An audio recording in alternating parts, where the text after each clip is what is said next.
Hello students, स्वागत है आप सभी का। जैसा कि हम सभी लोगों को मालूम है कि हमारी ईयरली एग्जाम्स आ गई हैं और हम सभी लोग परीक्षा की तैयारी में लगे हुए हैं। तो हमने स्टूडेंट्स के लिए क्लास 12th, 11th, 10th और 9th सभी प्रकार के स्टूडेंट्स के लिए कुछ इम्पोर्टेंट ग्रामर्स को यहाँ पर तैयार किया है जो आपकी परीक्षा में 101% आएगी। ठीक है, तो हम ग्रामर को एग्जाम्पल्स के माध्यम से समझते हैं। ठीक है ना। देखो, पहला सेंटेंस हमारा लिखा है I dot sing better when I was 10। ठीक है, तो अब हमें यहाँ पे तीन में से कोई एक भरना है, शुड भरे या फिर बुड भरे या फिर कुड भरे। तो शुड का प्रयोग हम करते हैं सलाह के लिए। ठीक है, बुड का प्रयोग हम करते हैं नम्र निवेदन के लिए और कुड का प्रयोग करते हैं पास्ट की शक्ति, क्षमता या योग्यता बताने के लिए। तो यहाँ पर क्या बताया जा रहा है कि जब मैं युवा था तब मैं अच्छा गा सकता था, तो मेरे पास अच्छे गाने की क्या थी, योग्यता थी। तो यहाँ पर हम क्या भर देंगे, कुड। ठीक है, यहाँ पर क्या बताया जा रहा है, पास्ट की एबिलिटी बताई जा रही है, इसीलिए हमने क्या भर दिया, कुड। अब नेक्स्ट है हमारा he is junior dot dot U. तो देखो, अगर हमें किसी भी वाक्य में जूनियर, सुपीरियर, इंफीरियर अगर ऐसे वर्ड लिखे मिल जाते तो इनके साथ हम क्या लगाते हैं, टू। कौन कौन से, जूनियर, सुपीरियर, इंफीरियर, ऐसे करके। ठीक है, नेक्स्ट है हमारा लिखा हुआ है they have hardly knowledge of English. तो देखो, एनी का प्रयोग हम नेगेटिव तथा इंटेरोगेटिव वाक्य में करते हैं। सम का प्रयोग बहुवचन संख्या तथा मात्रा के लिए करते हैं और मैनी का प्रयोग बहुवचन संख्या के लिए करते हैं। तो देखो, अगर हमें किसी भी वाक्य में हार्डली, रेयरली, वेयरली, स्कार्सली अगर ऐसे वर्ड लिखे मिल जाते हैं तो हम वहाँ पर हमारा वाक्य कैसा हो जाता है, नेगेटिव। तो हम वहाँ पर क्या लगा देंगे, एनी। एनी क्यों आया, क्योंकि इस वाक्य में क्या लगा हुआ है, हार्डली, और हार्डली की वजह से हमारा सेंटेंस कैसा है, नेगेटिव। ठीक है, चलो अगला देखते हैं। अब हमारे सामने अगला वाक्य लिखा हुआ है I dot dot anything since morning. ठीक है, तो देखो, हमें ये रूल मालूम है कि यदि हमारा पहला वाला वाक्य किसका होता है, प्रेजेंट परफेक्ट का। किसका हो, प्रेजेंट परफेक्ट, शॉर्ट में लिख दिया, या फिर किसका हो, प्रेजेंट परफेक्ट कंटिन्यूअस का। अगर हमारा पहला वाक्य प्रेजेंट परफेक्ट या प्रेजेंट परफेक्ट कंटिन्यूअस का है तो उसके बाद हम क्या लगाते हैं, सिंस, और सिंस के बाद हमारा निश्चित समय आ जाता है, point of time.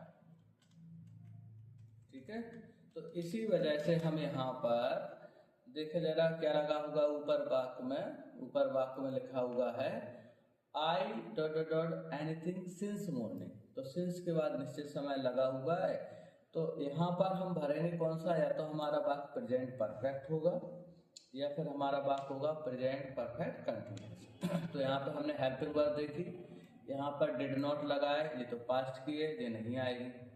Do not आएगा नहीं, क्या आ जाएगा हमारा, हैव नॉट ईटन। ठीक है ना, हैव नॉट ईटन क्यों आया, क्योंकि यहाँ पर सिंस लगा हुआ है। उस सिंस के बाद अगर पॉइंट ऑफ टाइम दिया जाता है तो ऐसी कंडीशन में हम क्या रखते हैं, पॉइंट ऑफ टाइम होने की वजह से पहले हम या तो प्रेजेंट परफेक्ट का वाक्य रखेंगे या फिर प्रेजेंट परफेक्ट कंटिन्यूअस। नेक्स्ट है हमारा where is dot dot book that I gave you yesterday. अब मान लो मैंने आपको कल कोई किताब दी, अब मैं उसी किताब के बारे में आपसे पूछ रहा हूँ, तो वो किताब कैसी हो गई, स्पेशल।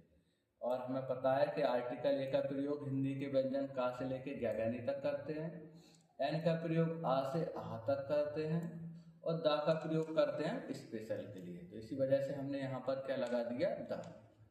अब यहाँ पर है अगला वाक्य है डॉट डॉट ही वर्क हार्ड। दूसरा वाक्य इसमें जुड़ा हुआ कॉमा लगा के ही फेल, उसने कठिन परिश्रम किया, वह फेल हो गया। ठीक है, तो देखो एज सुन एज का मतलब निकलता है ज्यों ही त्यों ही। तो ज्यों ही उसने कठिन परिश्रम करा त्यों ही वह फेल हो गया, है ना। तो एज सुन एज से तो हमारा सेंस बन ही नहीं रहा है। इफ का मतलब निकलता है यदि, यदि उसने कठिन परिश्रम किया और वह फेल हो गया। तो एक तो यहाँ पे लगेगा नहीं, क्योंकि कोई कठिन परिश्रम कर रहा है ना, तो फिर उसे सफलता तो मिलेगी। नेक्स्ट है हमारा दो। दो का मतलब होता है हालांकि फिर भी। तो अगर हम यहाँ पे दो लिख देते हैं, क्या लिखेंगे? दो। दो मतलब होगा हालांकि ही वर्क हार्ड, हालांकि उसने कठिन परिश्रम करा फिर भी ही फेल, वह क्या हो गया? फेल हो गया। तो यहाँ पर हम क्या लगा देंगे? दो। जरा इसको रिवाइज कर लेते हैं। पहले वाले वाक्य में कुड क्यों आया? क्योंकि यहाँ पर पास्ट की एबिलिटी बताई गई। दूसरे में टू क्यों आया? क्योंकि अगर किसी भी सेंटेंस में हमें जूनियर, सुपीरियर, इन्फीरियर अगर ऐसे वर्ड लिखे मिल जाते हैं तो इनके साथ हम क्या लगाते हैं? टू। अगर किसी भी वाक्य में हमें हार्डली, रेयरली, स्कार्सली अगर ऐसा वर्ड लिखा मिल जाता है तो वो वाक्य हो जाता है नेगेटिव, और नेगेटिव और इंटरोगेटिव में हम क्या लगाते हैं? एनी।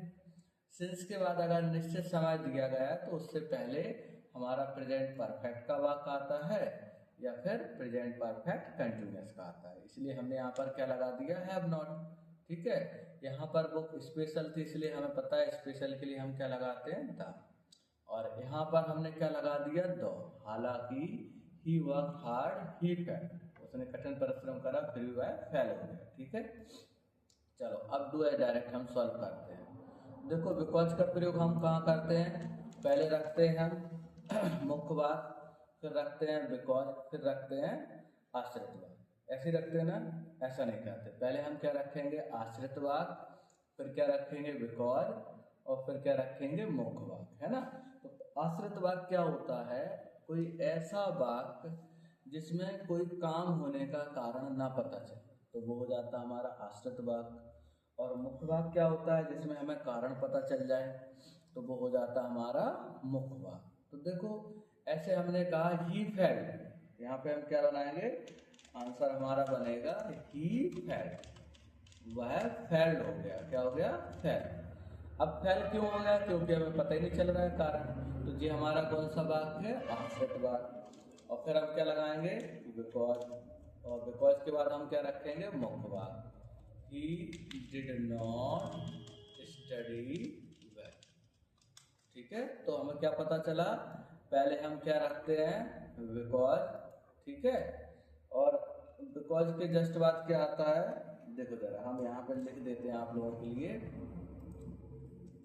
पहले आएगा हमारा, बिकॉज से पहले आता है हमारा आश्रित वाक्य। कौन सा वाक्य आता है? आश्रित वाक्य।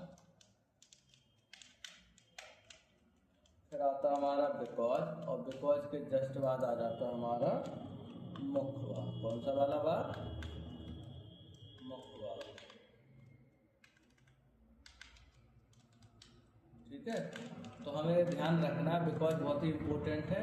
पहले आएगा हमारा आश्रित वाक्य, फिर आएगा बिकॉज, फिर आएगा मुख्य वाक्य। ठीक है, तो अब दो सेंटेंस अगर आपको लिखे हुए मिल जाते तो आपको उनको पढ़ के देखना है कि इसमें से मुख्य वाक्य कौन सा है और आश्रित वाक्य कौन सा है। ठीक है, जिसमें कारण पता ना चले वो हो गया हमारा आश्रित वाक्य, और जिसमें कारण पता चल जाए वो हो जाता है मुख्य वाक्य। ठीक है, देखो हमारी परीक्षा में सबसे ज़्यादा ऐसे पूछा जाता है बिकॉज में, he did not attend the class.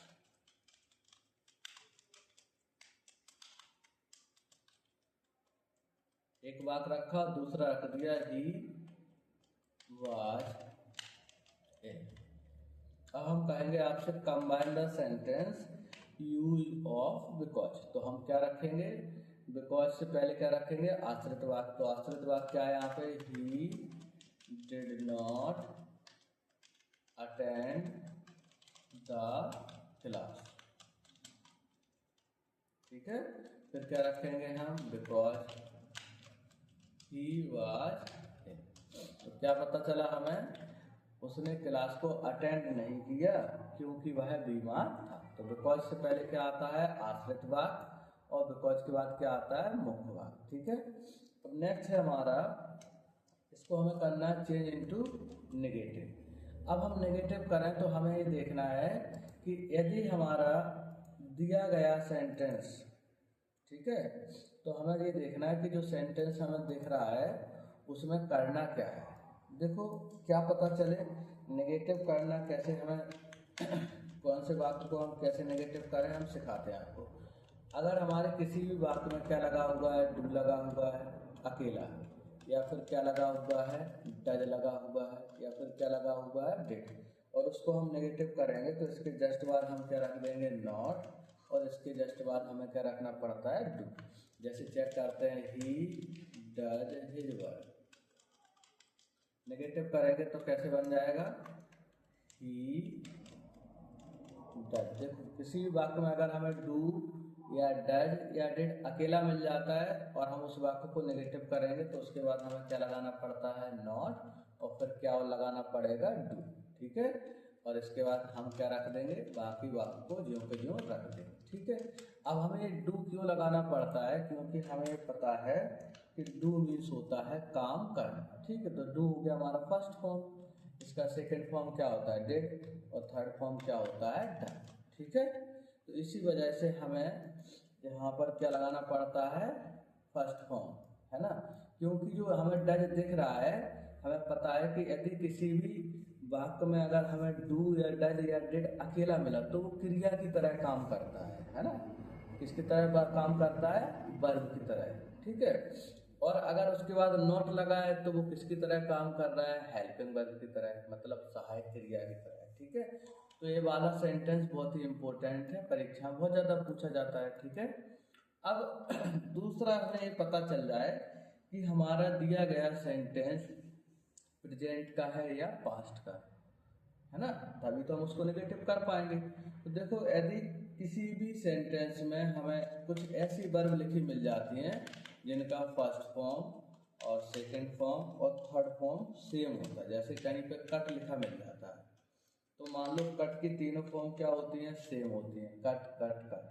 ठीक है, तो अब हमें कैसे पता चले कि यहाँ पर जो हेल्पिंग वर्ब जो रखी हुई है वो फर्स्ट फॉर्म है या फिर सेकंड फॉर्म है या फिर थर्ड फॉर्म है ना। तो देखो अगर किसी भी सेंटेंस में हमें प्लूरल सब्जेक्ट के साथ, किसके साथ, प्लूरल सब्जेक्ट के साथ क्या लिखा मिल जाता है, कट लिखा मिल जाता है।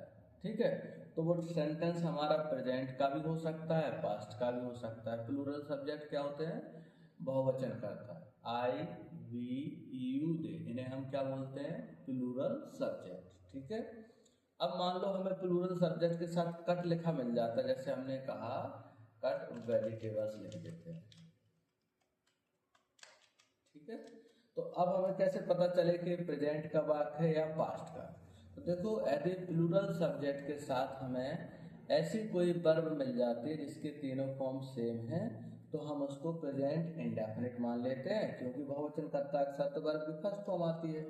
लेकिन अगर उसी वाक्य में हमें कहीं पर लिखा मिल जाता है यस्टरडे, या फिर क्या लिखा मिल जाता है, एगो, या फिर क्या लिखा मिल जाता है, लास्ट, या फिर क्या लिखा मिल जाता है, प्रीवियस,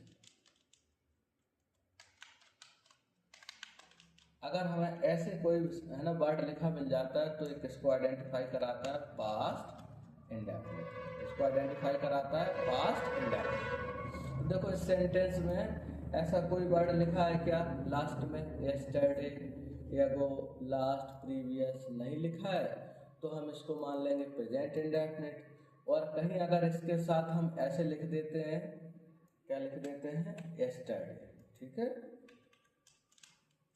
अब हमारा ये कौन सा सेंटेंस हो गया, अब हमारा ये हो गया पास्ट इंडेफिनिट। ठीक है, क्लियर हो गया ना।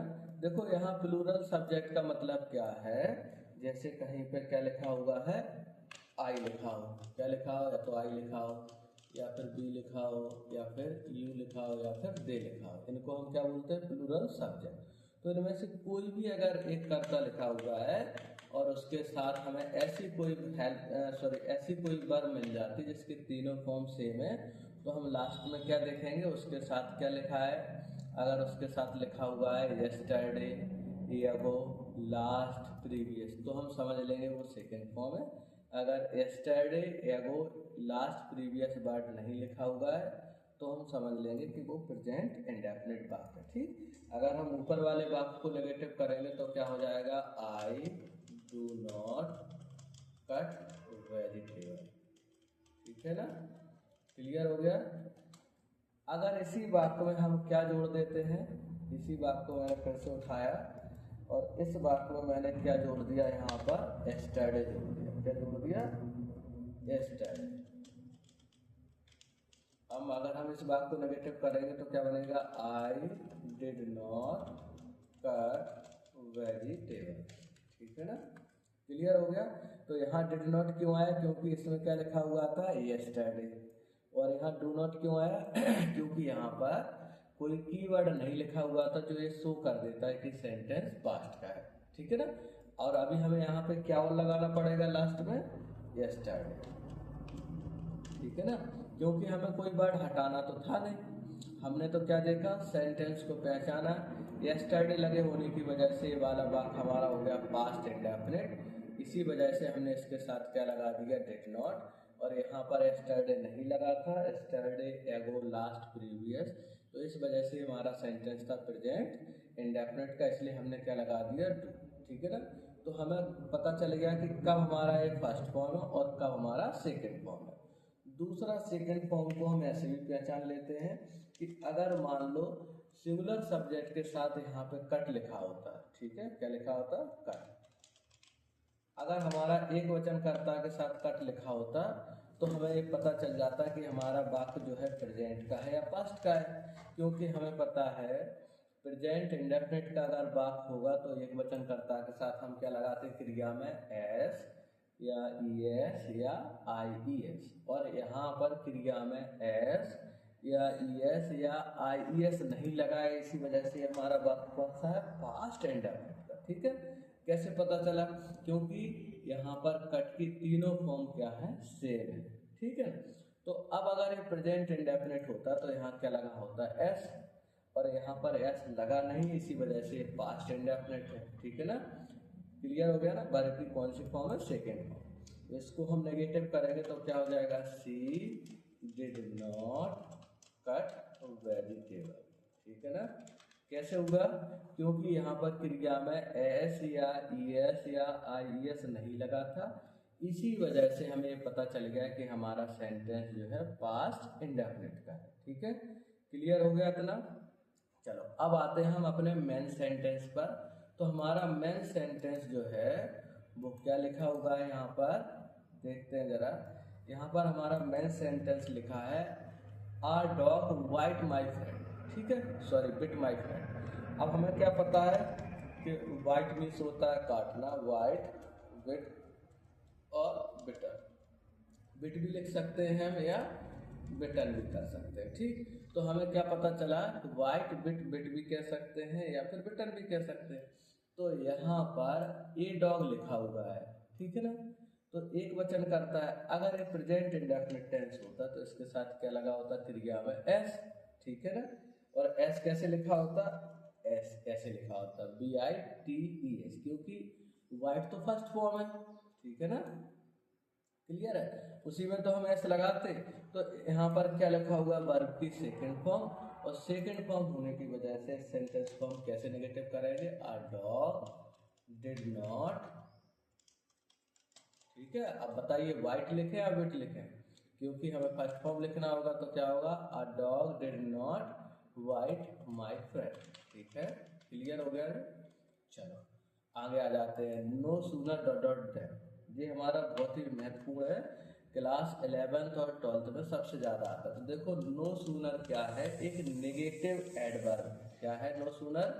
एक नेगेटिव एडवर्ब। और नेगेटिव एडवर्ब को हम अभी जैसे किसी भी सेंटेंस के साथ जोड़ेंगे तो हमें सेंटेंस को क्या करना पड़ता है? इनवर्जन। इनवर्जन का मतलब इसके पहले हमें हेल्पिंग वर्ब रखनी पड़ती है। ठीक है ना? और हेल्पिंग वर्ब रखने के बाद भी हम जब वाक्य को बनाएंगे तो उस वाक्य में क्वेश्चन मार्क नहीं लगाते। ठीक है? अब यहाँ पर हम अगर देखें तो क्या होगा? ठीक है?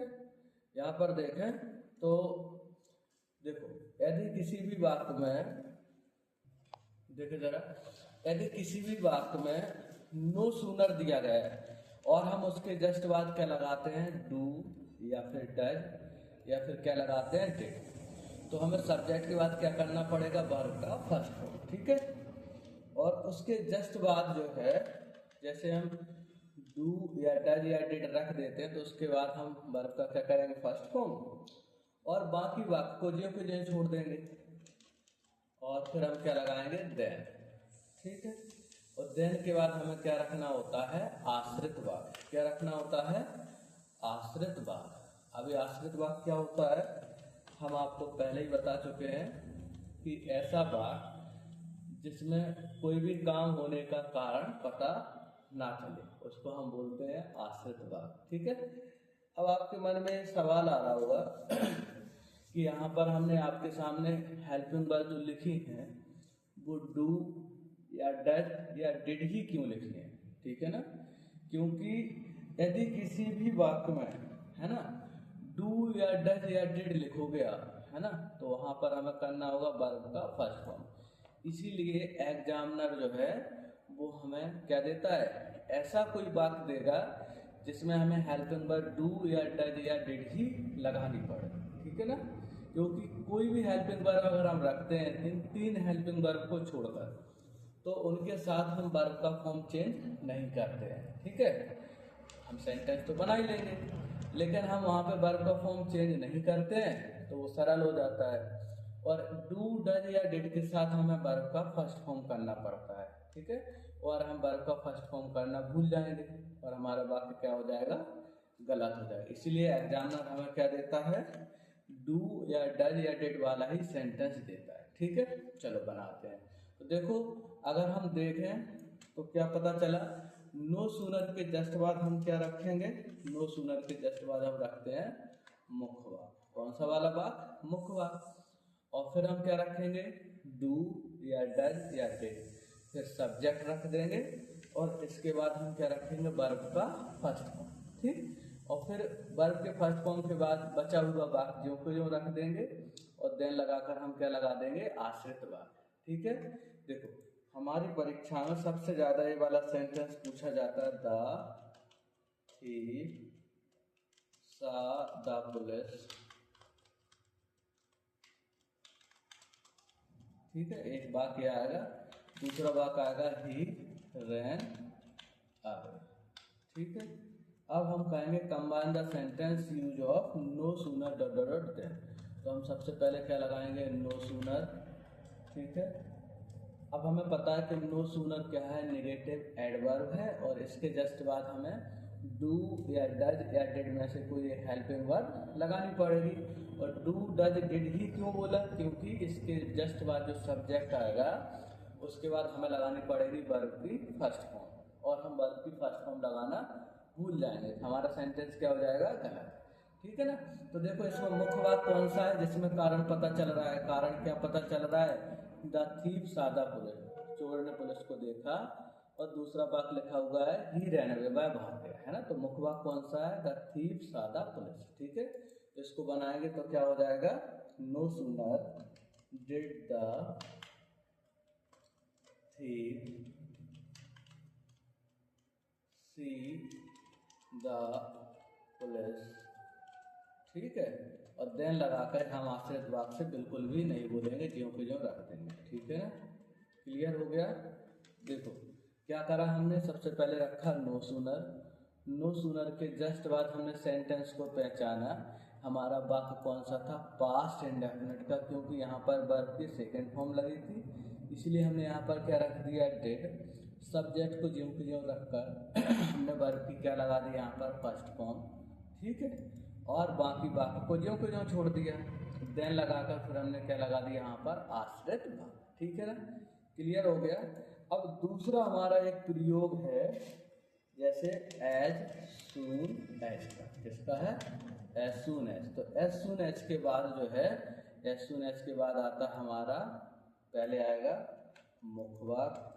ठीक है, फिर हम क्या लगाएंगे, इसके बाद कॉमा, और फिर इसके जस्ट बाद क्या आ जाता है हमारा, आश्रित वाक्य। ठीक है ना, तो एज सून एज के बाद क्या आता है, मुख्य वाक्य, कॉमा लगा के हम क्या लगा देते हैं, आश्रित वाक्य। ठीक है, क्लियर हो गया। चलो, तो यहाँ पर कैसे बनाते जरा देखो।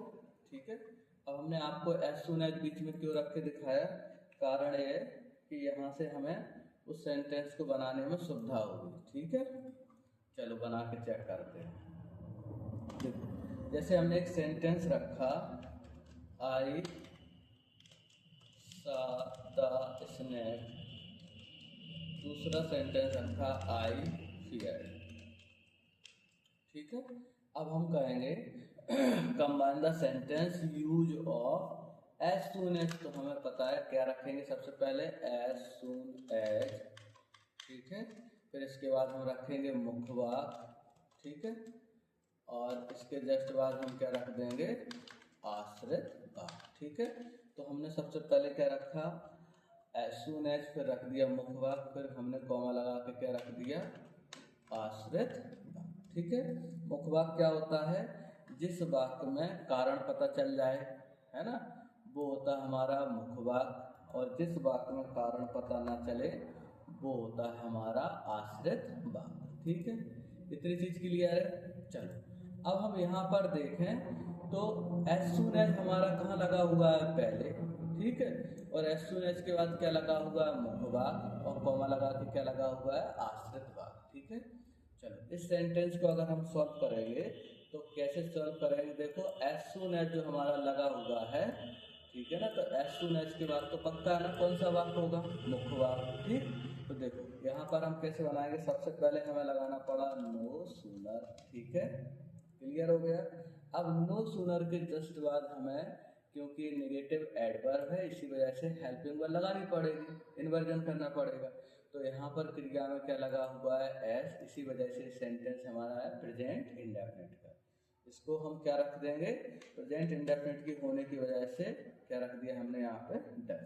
ठीक, फिर हमने पता ही है कि एज सून एज के बाद तो हमारा मुख्य वाक्य है, तो हमने रख दिया द सन। ठीक, और हेल्पिंग वर्ब, सॉरी वर्ब को हमने क्या कर दिया, वर्ब को रख दिया फर्स्ट फॉर्म। फिर हमें क्या रखना होगा यहाँ पर, देन, और देन लगा के बाकी सेंटेंस को जो छोड़ दिया। ठीक है, क्लियर हो गया, आई वेल। तो हमें क्या पता चला, सबसे पहले हम क्या रखते हैं, नो सूनर। नो सूनर के जस्ट बाद हम रखते हैं डू या डज या डिड हेल्पिंग वर्ब। क्यों रखते हैं, क्योंकि ये क्या है, नेगेटिव एडवर्ब, और इसी वजह से इसको हमें सेंटेंस को क्या करना पड़ता है, इन्वर्ट। ठीक है, क्लियर हो गया। डू डज डिड ही क्यों रखते हैं, क्योंकि डू या डज या डिड के जस्ट बाद हमें क्या करना पड़ता है, वर्ब का फर्स्ट फॉर्म। ठीक है, और हम वर्ब का फर्स्ट फॉर्म करना भूल जाएंगे तो हमारा सेंटेंस क्या हो जाता है, गलत। इसी वजह से एग्जामिनर हमें या तो प्रेजेंट इंडेफिनिट का सेंटेंस देगा या फिर पास्ट इंडेफिनिट का देगा। क्लियर है ना। ठीक है, तो नो सूनर रखते हैं हम सबसे पहले, इसके जस्ट बाद डू या डज या डिड रखते हैं, इसके जस्ट बाद हम सब्जेक्ट रखेंगे, वर्ब का फर्स्ट फॉर्म कर देते हैं, और उसके बाद बाकी वाक्य को जो छोड़ देते हैं, और देन लगाकर हम क्या लगाते हैं, आश्रित वाक्य। ठीक है, इसके अगले वीडियो में हम आप लोगों को आगे की ग्रामर समझाएंगे। Thank you.